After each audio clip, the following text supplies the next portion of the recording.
Welcome back. This is Let's Talk Movies and I'm Tank. Today, we're gonna review another classic movie.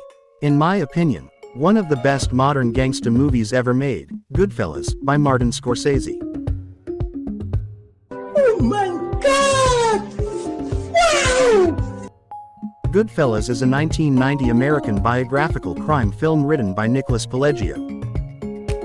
The movie is mostly narrated and told through the eyes of Henry Hill, played by Ray Liotta. Henry Hill was an associate of the Lucchese crime family and grew up with a desire to be in that life.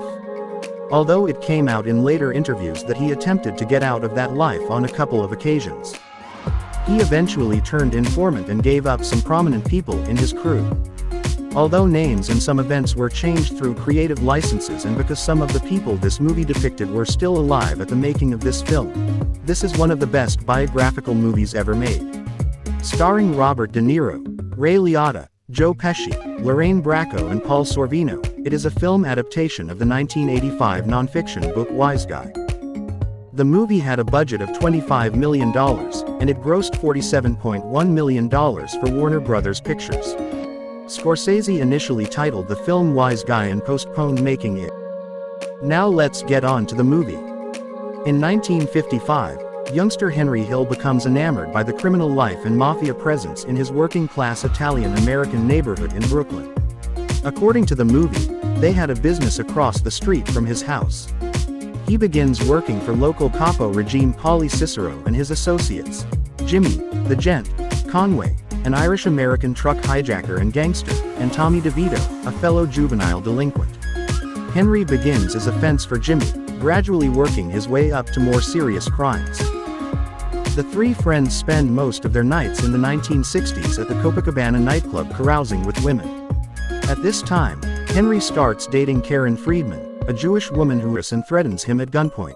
Henry moves in with his mistress, but Paulie insists that he should return to Karen. Upon returning, Jimmy and Henry are arrested after beating up a gambler in Florida. They were being turned in by the gambler's sister, an FBI typist, and they received 10-year prison sentences. To support his family on the outside, Henry has Karen smuggle in drugs and sells them to a fellow inmate from Pittsburgh. In 1978, Henry is paroled and expands his cocaine business with Jimmy and Tommy against Paulie's orders. It's around this time that Jimmy organizes a crew to raid the Lufthansa vault at John F. Kennedy International Airport. They stole $6 million in cash and jewelry. After some members purchase expensive items against Jimmy's orders and the getaway truck is found by police, he has most of the crew murdered, except Tommy and Henry, because he was making money with them selling drugs, according to the movie. In 1979, Tommy is deceived into believing he is to become a made man and is murdered after walking into the room of the ceremony, partly as retribution for murdering bats. Nope.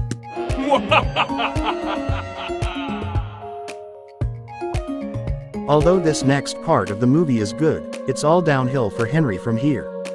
You seen what I did? Downhill, ha ha ha, I crack me up.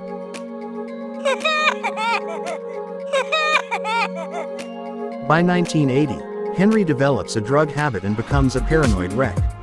He sets up another drug deal with his Pittsburgh associates, but he is arrested by narcotics agents and incarcerated. After bailing him out, Karen reveals that she had lost Paulie's protection from other gangsters. Realizing that Jimmy also plans to have him killed, Henry finally decides to become an informant and enroll, with his family, into the witness protection program.